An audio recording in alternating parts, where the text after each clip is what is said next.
Well, good morning and welcome to your Inspired Books group coaching Zoom. No, I'm not Kathy Bates. I know the little thing says I am, but I am not. I am Rod Nichols, and Kathy is in Saudi Arabia. For those that are watching replay or maybe weren't on last week, she talked about the opportunity to go with her husband Dwayne over on a business trip to Saudi Arabia. So haven't heard anything from her. So Mm. um, don't know how it's going, but we've been praying for her, and I'm sure she will end up having a great time. So here I'll change the name. There we go. There we go. So yeah, so I'm excited to be here today and just anxious to answer any questions that you've got, anything that you're struggling with, or love to hear testimonies. I'll give my testimony first. My book came out last Tuesday. Big launch, really one of the best launches I've had, maybe the best. I haven't gone back to look uh, statistically, but a lot of sales out of the just right away, and it's been pretty steady. It's tapered off. It always does right after the book launch. Some good reviews. Um, some really interesting reviews that I wasn't expecting, though. I had originally, the intention of this book was a book that would help believers understand the rapture and the eminence of the rapture and the importance of us being diligent and bold in sharing the gospel with people, but also that it would be a book that would be left behind, that would explain to those that have been left behind what happened. Um, there will be all kinds of fake news at that time trying to explain what's going on. So I tried to lay out some possible scenarios that I think are very realistic, and but then laid out what's going to happen so that they would know. I talked about in the book that the Bible has been 100% accurate in its prophecies up to this point. There's no reason to believe it won't be continue that way. So the things that the Bible says are going to happen, the things that I put in the book are going to happen, and encouraging them to receive Christ quickly. Um, the downside is that most of the Christians, those that receive Christ during the tribulation, will be killed. They'll be martyred for their faith. There will be some that will make it through. They will make it through the 7 years and into the millennium. But most of them will be killed. So a lot better to receive Christ now than then. So anyway, it's gone good. Thank you to those of you who purchased the book, and I know you guys have tried to do reviews, and Amazon's being weird about their reviews right now. Uh, I I think it's just part of the censorship that's going on around, because I have a good friend, longtime friend, who I saw what he was sending in for his review, and it was very, talked about God a lot, and and that one didn't make it. And he didn't break any of the rules, the really apparent rules that Amazon puts out for reviews. He didn't mention he knows me, he didn't say he'd worked with me or anything, but his was a very spiritual review, and so I don't know what they didn't like about it, but yeah. And I think, Reg, you said you've had troubles as well. Lena's tried to submit hers. They tell her she can't even submit a review. So Wow. yeah, yeah. So it's crazy what's going on. But anyway, I want to give God glory for the good things that's happening. The most interesting review I've gotten on the book was from several Christians who have been Christians all their life. They grew up in church and Christian family, and they've commented that they've always been afraid of the book of Revelation, and that this book really opened their eyes to it, and now they're beginning to study it. And so that was new. That was unexpected, but good to hear anyway. So yeah. So tell me, questions, comments, what's going on with your writing, promoting? Rod, I got a question about your book launch. Yeah. Approximately how many people did you have for the launch? Well, this was a small group. It was interesting. My last book, I think I had 60 people on my launch team. This time, I think I had 35. Um, and I did a real big push to get to build the launch team. So, um, but it's interesting though. Better results with this launch team than the launch team the last time. More people the last time, less this time, but a better launch. So I don't know that the amount of people matters as much as who the people are.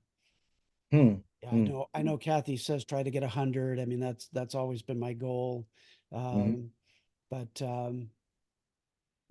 this was a small launch team, but a better launch. Yeah. Hmm. I just finding 100 faithful, Yeah. loyal people who will read a book and get a review. Yeah. It's like Lena, you know what I'm talking about. Yeah. Eh, I I had to go through all kind of stuff just to get 10 for the first time when I put out a Kindle book.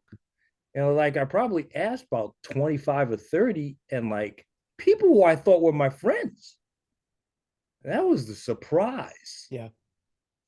Some that said they would never did. Yeah. Yeah. How do you deal with, since this kind of is my first going around, how did you deal with that in your first go round? Well, it was hard the first time. Yeah, because I just expected all of them to do it, because they were my friends. Um, but so yeah, you quickly discover that um, there's a limitation in friendship when it comes to reading and reviewing a book. So yeah, yeah, because even this one, I mean, I had 35 on the launch team, and I think I've got seven really good reviews, and 11 where they did the stars. Um, but 7 out of 35, and everybody agreed. Now there are a few like you all that and others that have tried to submit reviews and haven't been able to. So that's part of it as well. But I wouldn't have known that if I hadn't asked. I did go back to some of them and ask them, did you submit a review? And they said, yeah. And I said, gosh, I'm not seeing it up there, so you might want to, rewrite it and send it again. Um,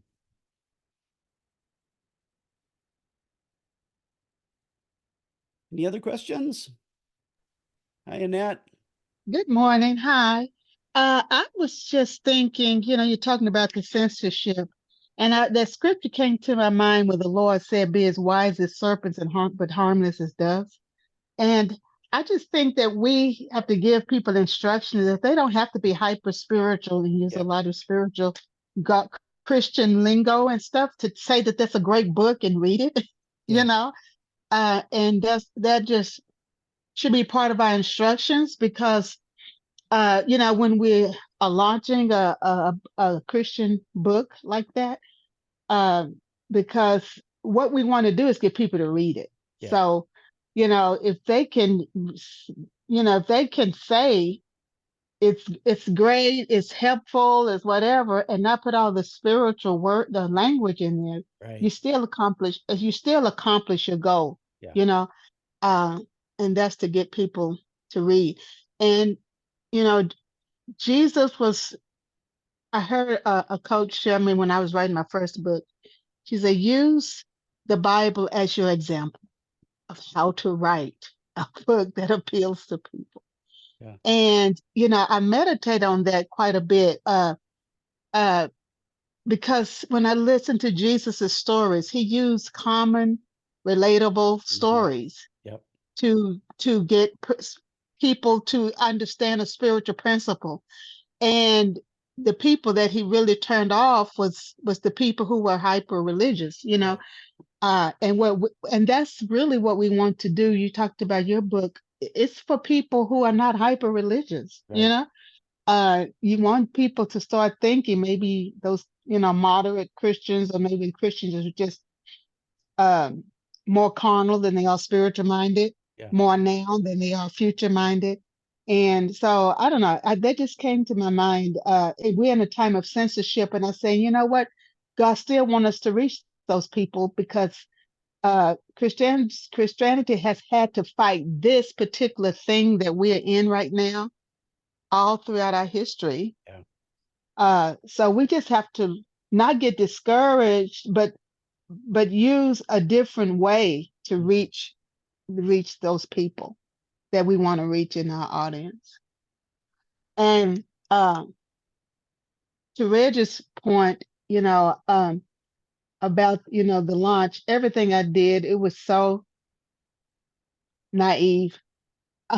you know, it was just like, I sent out emails and text messages to people, um, and just said, "Hey, I'm launching a book. I'm finally launching a book," and just followed up with them, and I ended up getting some great reviews from that I still have today, 2 years later. But it's great. They were. It's like you said. It was confirmation to me that my book was doing what I wanted it to do. It was grabbing the attention of people that I wanted to see it. And I know that the information, I mean, that the like you said, the process is a little different now than it was 2 years Yeah. ago. But with just 25 reviews, I've looked on there where they don't have any reviews Yeah. on their books. So it's like, don't be discouraged. And then there were some who were there were some who didn't have Amazon, Mhm. because we were still we're still at the beginning of this stuff right now, where people were Right. getting where Amazon is just not that popular as far as its principles with a lot of Christians. So they didn't have Amazon, and some tried to get up to write reviews, and they didn't. But through it all, I still had great reviews, and um and people are still looking at those reviews Mhm. in order to form their opinion of the book. So it doesn't matter. It doesn't matter, Reg. If I mean, all of us have had that happen, where there were people who didn't participate in that. But it's like everything else, when you're new to something, you're just not top of mind for them, and being an author or writer, um, and plus, I think because you're a male, women are kind of chatty and excited about things, and so they just start telling other people. But it's it's it's like, it is a numbers game. They're still your friends. They just didn't remember or think about to be a part of this particular very important thing in your life. Thanks, Annette. Yeah.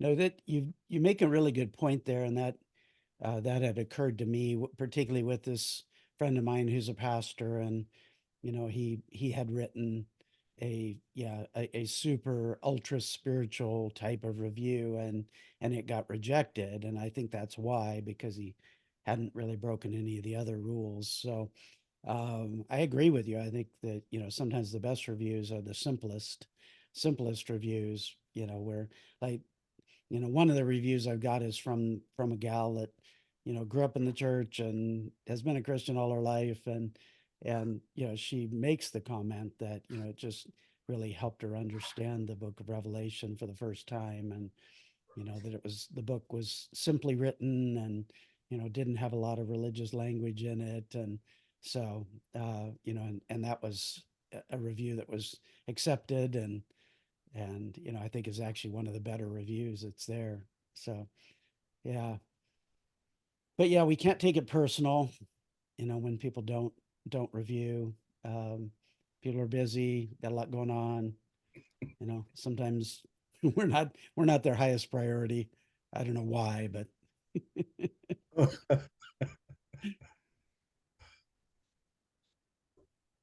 I do keep after them though. I don't give up right away. I'll go a while and continue to I'll ask people, hey, did you get your review in? Because we do up front, we ask them, if you're going to be part of the book launch, then you do need to buy at least for my book launches, you need to buy the ebook for 99 cents and skim through it and then the next day give a review. So they've committed to that. So, I don't pressure anybody or I don't hold that to them, but I will continue to ask for a while. Because sometimes it just, sometimes people forget they are busy and, it's not top of the mind. So, but I remind them and they go, oh yeah, yeah, no, I want to do that for you. So yeah. So Reg, just we can nicely remind them that we could really use their help. Mm, mm.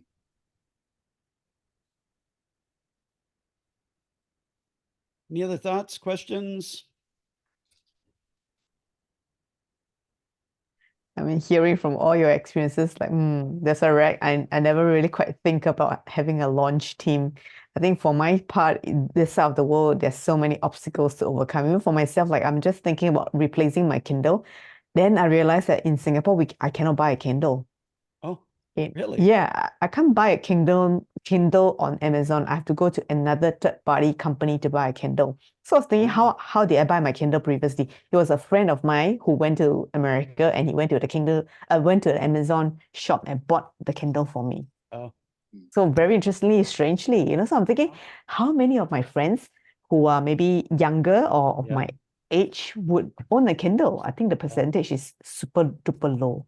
Yeah. Yeah. Yeah. Well, you've adjusted to that. You did your book signing and, Yeah. I would encourage you to continue to pursue those types of opportunities. I think, you're probably going to do better with the print book. Yeah.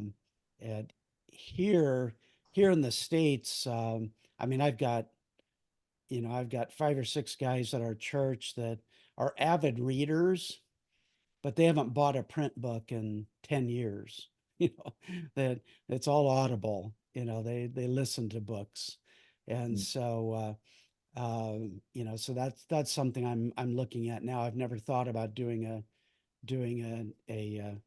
an audible book, so an audio book, but I think I may do that with this one. It's short and um, I think it would be worthwhile to capture the younger generation.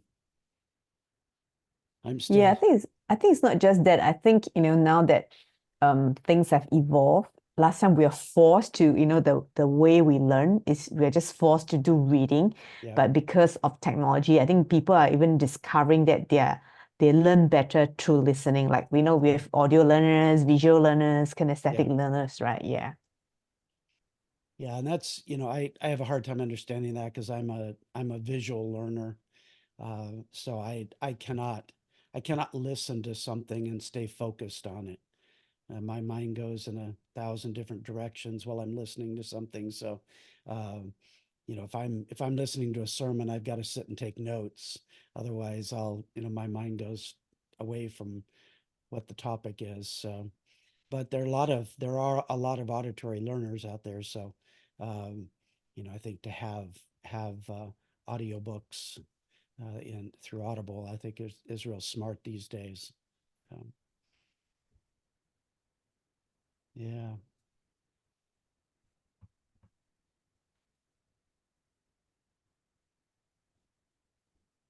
So Reg, where are you with your print book? What's happening with it?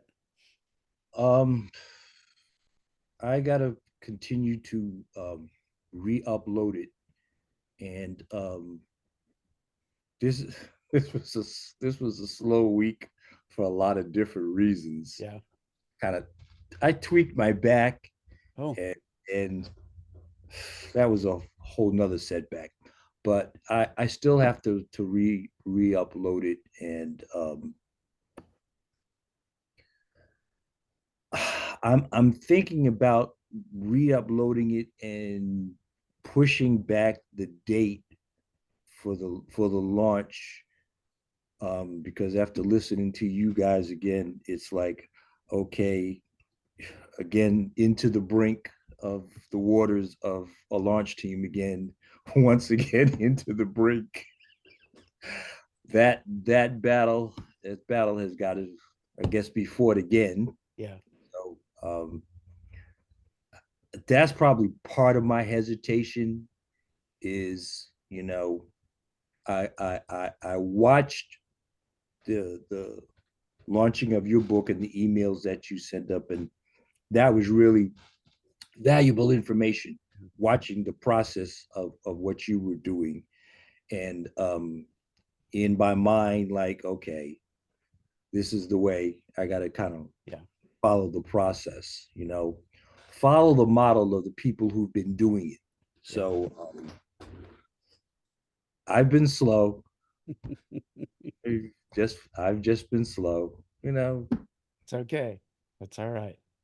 Is Yeah. this your first book they're talking about, your second, like your new book, second book? I'm going through my second book. I just went through about 10 pages of the second book. Um, so no, this is the first book. Okay. This is post-pandemic wisdom. So I would like to kind of make both books somewhat close to each other, maybe within 2 or 3 or 4 months of each other.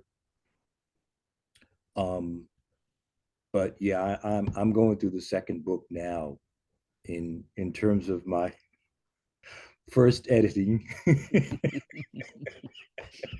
So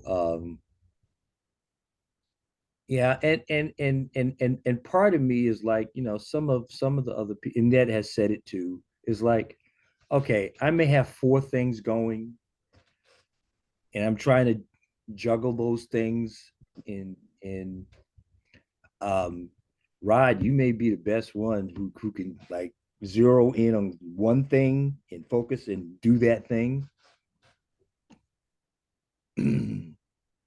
But I'm finding that, the things that I'm doing, and they are associated with one another, but it's just more than one thing at one time. Yeah. And I think Kathy just said it. Life happens. Mhm. Yeah. Things just happen with life, and so that's basically the story. Yeah. Well, this book, I had full intention of publishing it last year. Wow, Yeah. So, it I and feel better. yeah, so don't be Now I concerned feel about that. better. And I think sometimes, sometimes that's the Lord and sometimes it's us. Sometimes we procrastinate and sometimes it's actually the Lord's intention for it to come out at a particular time. Um, I think uh, that where did all the people go?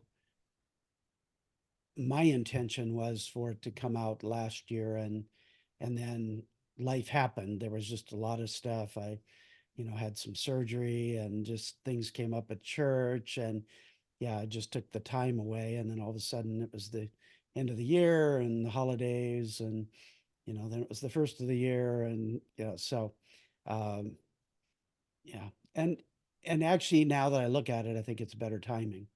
Mm, mm. I think it's really good timing with, all the talk from the eclipse and, there's just a lot of end times talk right now that there wasn't at the end of last year. So I think Mhm. I think ultimately it was God's timing. Um, it was my own inability to have time available to get the things done that were necessary to finish it. But you know, the timing ended up being right with it. So it may be the same with you. Yeah. Mhm. Yeah, and I just say, you know, keep moving forward, keep doing whatever you can do, you know, to keep it moving forward. Because it's easy to, you know, I had books in the past where, you know, it's just so easy to let it go and let it go and let it go and let it go. And, you know, pretty soon it's been a year or two. And so, yeah, keep it moving forward, do whatever you can to, you know, keep it in process. And yeah, we're gonna talk a little bit today in the teaching about, you know, why is it important that we write? Mm. Yeah. So, Mm. yeah.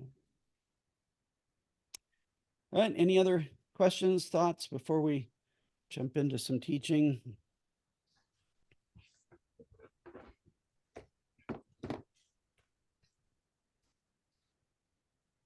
All right. Get my notes up here. So I was asking the Lord about what to teach here today, and I felt like he wanted me to talk about, you know, why do we write? Why is it important that we write? You know, it's not a casual thing. And the first thing that he reminded me of is that there are some of us who are gifted to write, which includes all of us here on this, and you know, those that are part of Kathy's group. We are gifted to write. God has given us a gifting that many people don't have. I have many friends that are clearly not gifted to write. They attempt to write at times, and you know, they're just not gifted to write. And I equate it to other types of gifts, like singing. So I am not gifted to sing. I love worshiping, and I love worshiping in song. Uh, but I'm not going to stand up in a group and cause them pain by singing. So, because I'm not gifted, it's just, you know, it's just not something I'm gifted at. And yet, you know, there are people that are very gifted at singing or gifted at playing instruments. You know, I'm not gifted at playing instruments. I've tried through the years. I've tried to learn piano. I've tried to learn how to play guitar, and I'm just not wired for it. And it's just not a gifting that I've received. And you know, I think there are some things that we are just gifted at. And then there are some things that we develop over time. You know, like I was not a gifted speaker. I was very shy, very introverted. Um, you know, would rather die than get up and speak in front of class in school. And it really wasn't until, you know, I was in my late 20s, early 30s that I decided, based on wanting to be successful, that I needed to break through that fear. And it took about a year to break through it. And now I'm very comfortable with it. And you know, I think the Lord has now gifted me in some of those areas, you know, beyond what I had before. But writing is a gift. We develop the gift over time, but it's a gift. Some people have it, some people don't. And I was reminded of Exodus 31, verses 2 and 3. It says, "Look, I have specifically chosen Bezalel, son of Uri, grandson of Ur, of the tribe of Judah. I have filled him with the Spirit of God, giving him great wisdom, ability, and expertise in all kinds of crafts." And this was in reference to the temple, you know, the building of the temple. And there's several places where God talks about how he's gifted people in crafts, in creativity, is really what he's saying there. Here it's translated as crafts, but it's actually, when you dig into it, it's creativity, which would then include painting and sculpting and, writing and things like that, that are creative gifts. And some people have them and some people don't. You all are gifted. And so because we're gifted by God, we need to write. We need to write. Now, we have an enemy, though, who wants to stop us from writing. He wants to throw all kinds of doubt in there. He wants to throw all kinds of unbelief in there. Some of you just a moment ago, when I said you're gifted to write, you were like, I don't know whether I'm really gifted to write. That's a lie of the enemy. You are gifted to write. You are gifted to write, or you wouldn't be here. You wouldn't be part of this group, because people who are not gifted to write, they're not in writers groups. So, you may still be able to hone that skill and develop that skill of writing into a better ability to write, which I had to do. My first books that I wrote are not nearly as good as the ones I write now, because I've honed my skill over time. I've taken writing classes and writing seminars and read books on writing, and so my skill has gotten better. I've spent time with the Lord asking him, how to improve my writing skill, my writing gift, and he's given me ideas. And so we can all improve our writing ability. But the gifting is still there. And because we are gifted to write, we need to write and not let the enemy stop us. The second point in this that the Lord gave me was that we all have a very unique story to tell. And that may be a one book story, or it may be a multiple book story.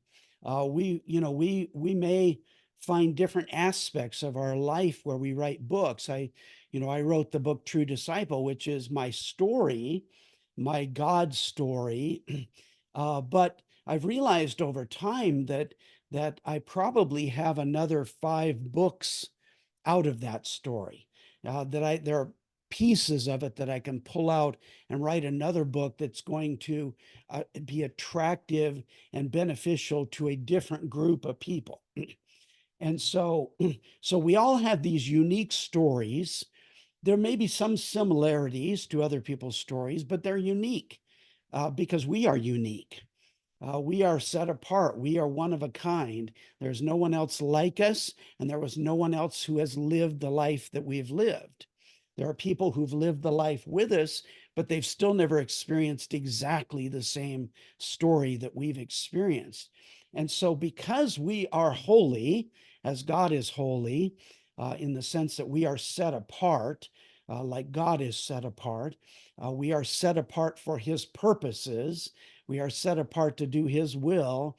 We are set apart to preach the gospel. We are set apart to make disciples. We are set apart to point to Jesus. And we do that through our stories. And they don't have to be, they don't have to be blatantly Christian, but we still can point people to Jesus through our stories. And that's part of our purpose and part of why we need to write. We need to write the stories that God has given us. And the reason is number 3 is because people need to hear those stories.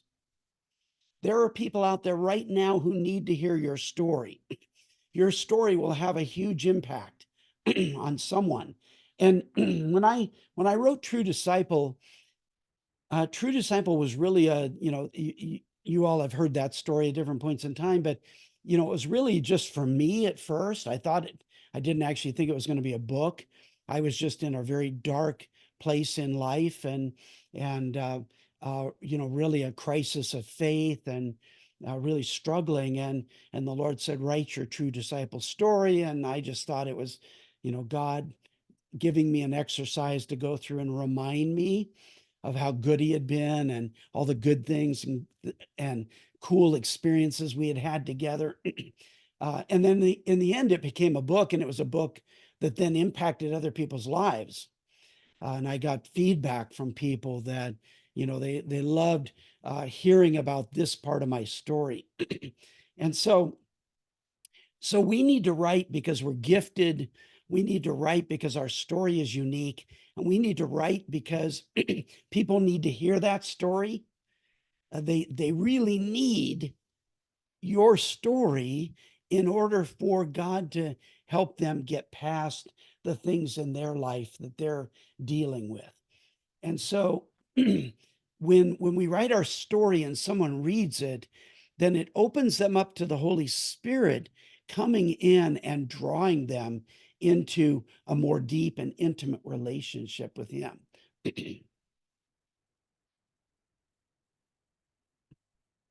And ultimately, excuse me, ultimately, that's what our stories are designed to do. They are designed to take people into a more deep and intimate relationship with Jesus, with our bridegroom. We are the bride, He is the bridegroom, and He just wants to draw us in deeper and deeper into the relationship with Him. And that's what our stories do, and we may not even believe that.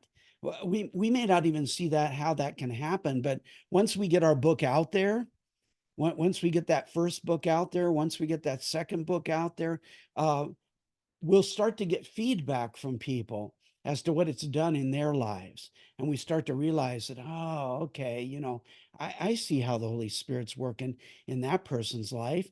And it's interesting that our books can connect with people in different ways.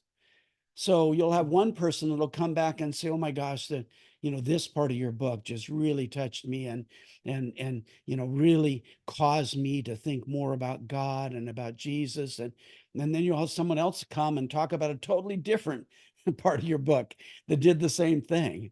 And sometimes we don't recognize it because we're so close to it. It's our story, we lived it, and we don't recognize the way that it will impact other people. So write your stories, write your books, because people need to hear them. They need to learn the lessons that we've learned ourselves. We can, through our stories, often we can keep people from having to go through the same things we went through, some of the difficult times, the difficult lessons that we had to learn.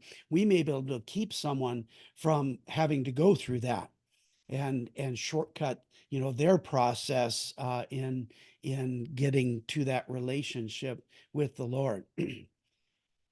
The fourth reason is that it is your purpose. People that are gifted to write, it's our purpose in life is to write, not our sole purpose, but it's our purpose in life is to write. And I can pretty safely say that people that are gifted to write, if they don't write, they just never feel completely fulfilled. They never feel like they've completely fulfilled, what God is trying to do through them. There will always be a void. I've talked to people who, have, and I wish Diane were here because, I think she's just such a great example of, someone who became a writer in her 80s. It's never too late. And I've talked to people who've said, "Oh, no, it's too late for me to write." I've talked to my dad about this because my dad was a journalism major in college, and he loved to write back then. And then, he got married, and he and my mom had me and then my brother, and he was in the Air Force in Korea as a fighter pilot, and he's got all of these really cool stories. And I keep encouraging him, you should write a book. I'll help you. Yeah, and he's a good writer. I've seen some of the things that he's written, but he just keeps coming back. He's 93, but he's got a great mind. He's still got a really good mind, and he has the ability to type and write with by hand, and so I keep telling him, you need to write your story, and he's like, "No, it's too late for me, maybe you'll write it after I'm gone," or something like that. And I'm like, "No, you need to write it, it's your story. I mean, it's one thing for me to write your story, but there are going to be some things about your life that only you would be able to share the emotion of that I would not be able to share because I didn't live that. I can share the facts and the details, but I can't share the emotion of it. So I encourage people, and there are times, when, my dad will lament about it a little bit. He'll say, yeah, I probably should have stayed, in journalism. I mean, he got into the business world and, just got a job and had to make money for the family and just got stuck kind of. And he did really well and did well financially. But, at times he'll lament about, I kind of wish I had stayed in that path. And I'm like, it's never too late. You could still write. It's easier to write books now than it's ever been before. So we can encourage people to write by us writing, and particularly those of us who are in the upper age brackets here. We can encourage others that are our peers, that they should write as well, and those that are gifted to write, and then those that are not gifted to write, I tell them, get a ghostwriter. There are people who are gifted to write who will ghostwrite your book for you. You can write it with them, and they'll use the gifting that they've got, and you end up with a really great book that is your book. It's your story. You can be very proud of it. You wrote it, but you wrote it through someone else, just like God does when he wrote the Bible. He wrote it through men. He didn't go in. He did write the 10 Commandments, but he wrote the Bible through men. He gave through the inspiration in men. They wrote the Bible, and the same thing happens with our books. Number 5 is that people do need to know what you've learned. I hit on that just a moment ago a little bit, but we have experiences and we've got lessons that we've learned that will help other people. And so, I really think it's important for us to share and be transparent in our books.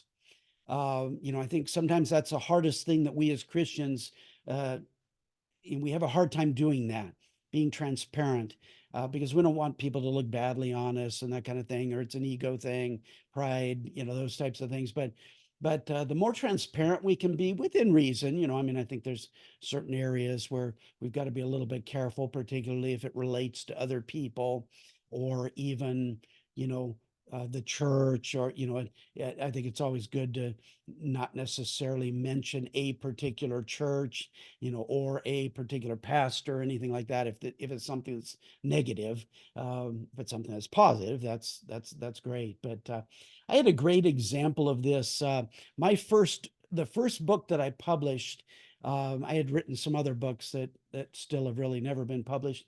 But my first book that was published was a book on network marketing. It was called Successful Network Marketing for the 21st Century. So network marketing or multi-level marketing, been around, for many, many, many years, form of business, home-based business. And it's a very legitimate form of business. Lots of people call it a pyramid scheme. There's a lot of negativity about it, but God used that business in me to develop business skills, to develop people skills, to develop my speaking skills. That was really where I developed my speaking skills and my writing. The very first book that got published was a book on network marketing, and it was so interesting because we sold a lot of those books because I traveled and I spoke, and I'd sell them at conferences and conventions and things like that. And so I sold a lot of books that way. We didn't have Amazon, was, I think, just really getting going at that time, and they weren't. You couldn't publish through Amazon like you can today with KDP. But years later, I was trying to think when it was, but the book was published in 1995. This was probably in, I don't know, 2010, 2012, somewhere in there. I get this call from this guy in Texas, and he's the founder of a network marketing company. And he just begins to gush about my book. and the impact that it had on his life, and that he's the founder of a network marketing company now because of my book. And he wants to fly my wife and I to Dallas to hang out with him. And I'm just like, really? you you want to fly us in just to hang out with us? I mean, I'd had companies contact me to come speak at an event, but I'd never had anybody who just wanted to hang out with me. And so it was really kind of odd and awkward, but it really showed me the impact that our books can have. And one of the things he said about my book was that I shared it very transparently in there that for the first about 10 years of my network marketing career, I was a horrible failure. I was terrible. I did everything you could possibly do wrong, but I learned from everything I did wrong. I learned something from it, and eventually became very successful, made a lot of money. I still earn residual income from a couple of the companies that I was in. I've done nothing in them for years and years and years, but because the Lord called me out of that into ministry, but I still earn residual income from them, and still get free products and things like that. So, but that's what touched him. It wasn't all the educational stuff that was in there, but it just touched him that I shared that, because he had had a lot of failure and he just thought it was him. He thought, I'm just a failure. But because he read it in my book, he realized, oh, I could be a failure, but then I could be successful. And he did. He became very successful and launched his own company, and it became really successful. And so you don't know what kind of impact you're going to have. I mean, that was not the intention of that book. That book was to educate people on network marketing and how to be successful in network marketing.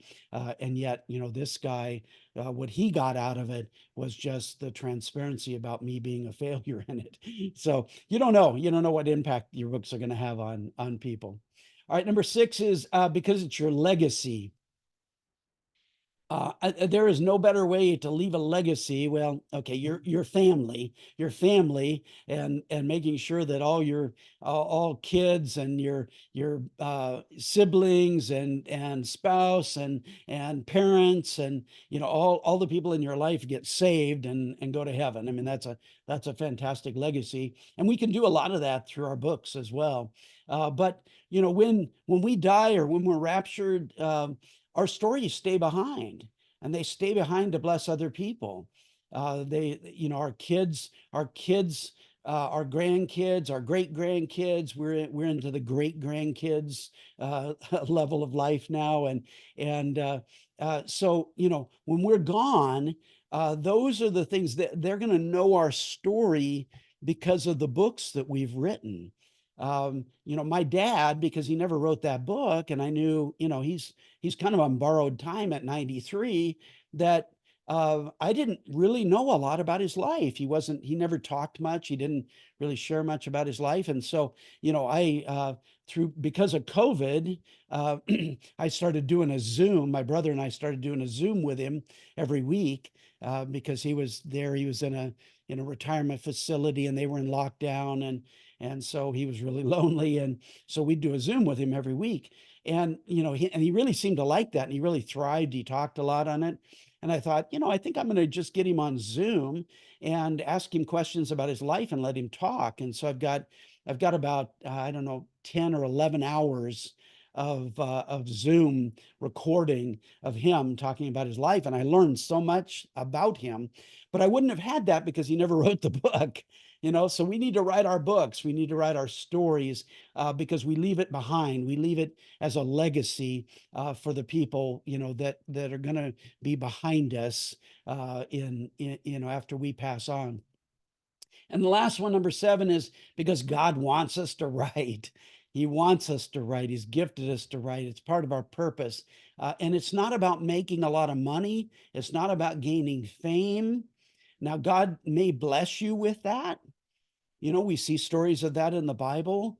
My first book, Successful Network Marketing for the 21st Century, was one of my best-selling books, and it created a level of fame, and it created a lot of money that came in. So that was a blessing. I've had other books that haven't haven't done that well, but they've impacted people's lives. And so I'm now to this place where I understand that, you know, when I write and publish a book, um, I'm just fulfilling God's purpose in my life. So it's up to him after that. You know, Karen and I were just talking about that. My wife, Karen, and I were talking about that here yesterday, that, you know, sales have kind of slowed down now after the launch.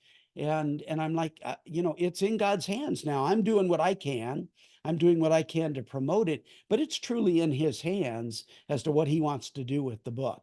And I pray that he gets it in the hands of the right people who will get excited about it and share it with other people, and they'll buy multiple copies and hand it out to people, and we'll see people get saved because of the book and things like that. But it's really up to God at this point in time, because it's really his book. I wrote it, but it's his book. So write because God wants you to write. You're fulfilling God's purpose. And so there are 7 reasons for you to write. I'm going to open it up. If you've got questions, comments, thoughts, got a few minutes here.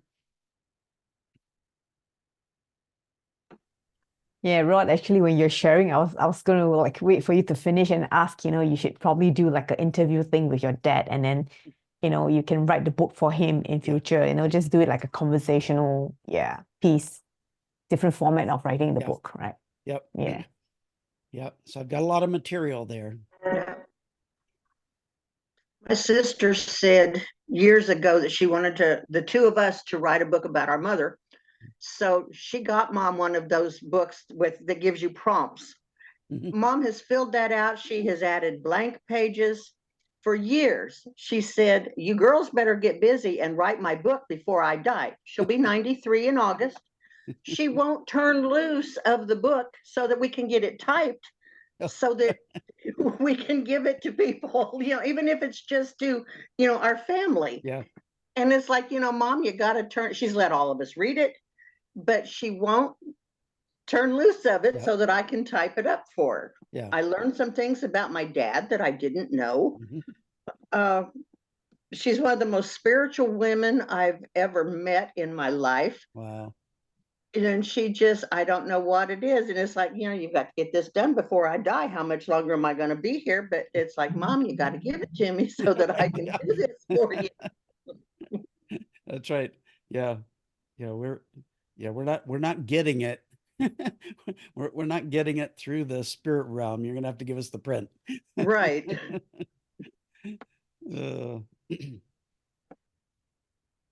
Rod, I love the information that you shared, and even before you started, you know, I was thinking about some of the reasons why I'm involved with the Inspired Books, and Kathy and the rest of you, and the thing about every Tuesday, I know I'm going to be held accountable if I show up to Zoom. And there are some times on Sunday or Monday where I say, oh my gosh, maybe I should skip Zoom. You're going to ask me questions that I don't want to answer. And I won't say force myself. That's not true. But I know I need to show up. Sometimes you have to be uncomfortable before you get to the state of comfort. And it's one of the things that I love about Inspired Books. It encourages me weekly. And Rod, you've been a huge encouragement. Writing the book makes you face some of your own traumas. I probably honestly say that losing my eye when I was a kid for the rest of my life, I probably didn't deal with that a lot. I didn't want to go there. Yeah. And I knew if I was going to write anything, at least the Holy Spirit, the Lord put it in my heart, well, you need to deal with this and put it out there and be transparent about it. Yep. And that was hard. Because I hadn't talked about that thing in 50 years to another person, maybe besides my wife. And writing, you gave 7 reasons why we should write, but writing, if you're trying to write honestly, makes you face yourself. Yeah. And that's an unfolding process Hmm. because as you continue to write, you continue to pull back the onion peels. Yeah. And just when you think that you pulled back the last onion peel, there's another one under there. There's a whole nother onion. Another one. There's another one under there, and actually the onion peels are endless Yes, because we never arrive until we look into the face of Jesus. that's right. So those are the many reasons why I appreciate the things that you said today and shared today, and why I'm part of Inspired Books, because I'll go back to the first one. It holds me accountable. Yep. And that's not, Lena, that's not always comfortable. That's not always comfortable. Yeah. Yeah. You spoke about the guy that read your first book because he said he had numerous failures. Yeah. And every famous person, especially some of the famous people that I chronicle in my first book, every one of them have a story about their failures. Hmm. You read about the life of Abraham Lincoln. Oh, It's yes. incredible. Yeah. The amount of failure he had. Yeah. Yeah. And today he's probably considered the greatest American president. Yeah. But if you read about his life, Yeah. talking about failures. Yeah. Yeah. Yeah. Well, Walt Disney too. Read about Walt Disney's life. Gosh.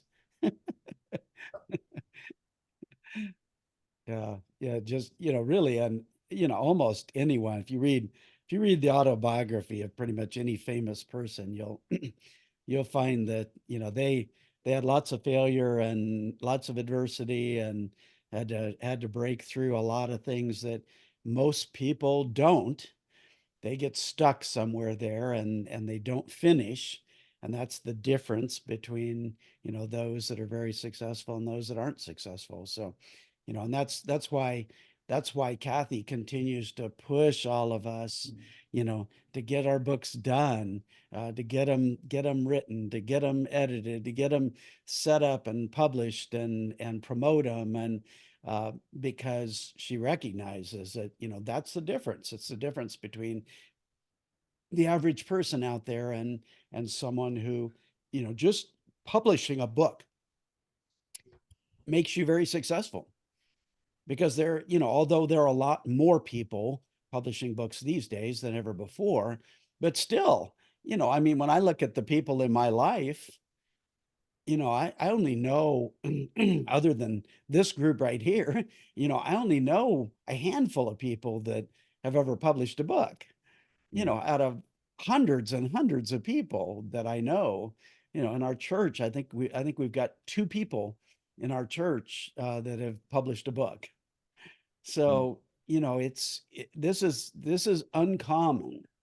And so that's why Kathy continues to push us and hold us accountable and inspire us. I love the name. It's really a ministry. It's a business, but it's a ministry, Inspired Books, because they're inspired by God. We're inspired to write, and we inspire each other. I mean, that's why I'm here.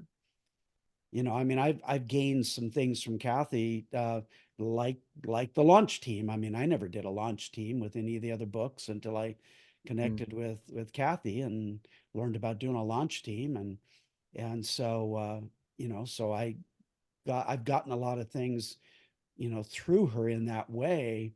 Um, but the main reason I'm here is because I just get inspired by all of you. So, it's just so fun to hear your stories. And Reg, the reason I ask about your book is because I want your book on my shelf back here. I want to read. I want the print book. I want to, be able to read it. I'm a print book guy. I don't read very well on Kindle or the PDFs. And I did the first time but I want to read that. I want that print book in my hand. Rod, now you're Yeah. mimicking my wife. Yeah. And Lena, I've got Now her you're book. I mimicking have her my book here. I wife. got to read it. I got it in print. You know, it's here on my shelf with all kinds of other famous writers. So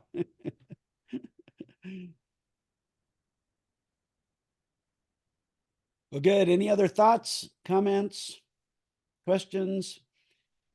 Come to the end of our time. I just want to say I'm just so thankful. Like, I'm just thinking like, who are my community? I have like home groups in Singapore, but I don't join them that often. Like, this is my community, Yeah.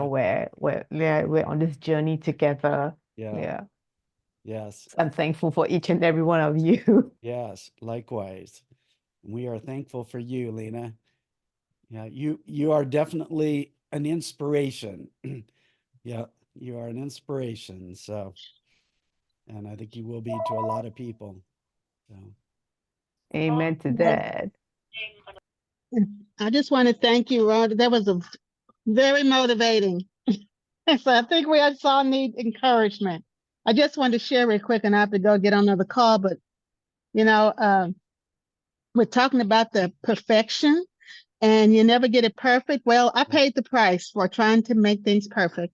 So I'm going to record today for a talk show that I've been invited to host.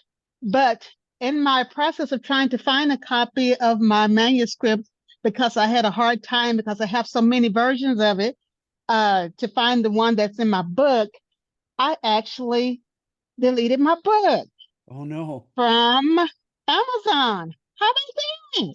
So Oh, I have to unpublish it and just pull one of my versions and go through my book and edit it to fit my book. oh, Yeah. no. So chalk that up to experience, right? Yeah. Yeah. I think Reg can So relate to that. yeah. Yeah. So, everybody says, but it's fine. Yes, it has mistakes, but all books have mistakes. Oh no, I know, but anyway, thank you so much for the encouragement. It was really a good.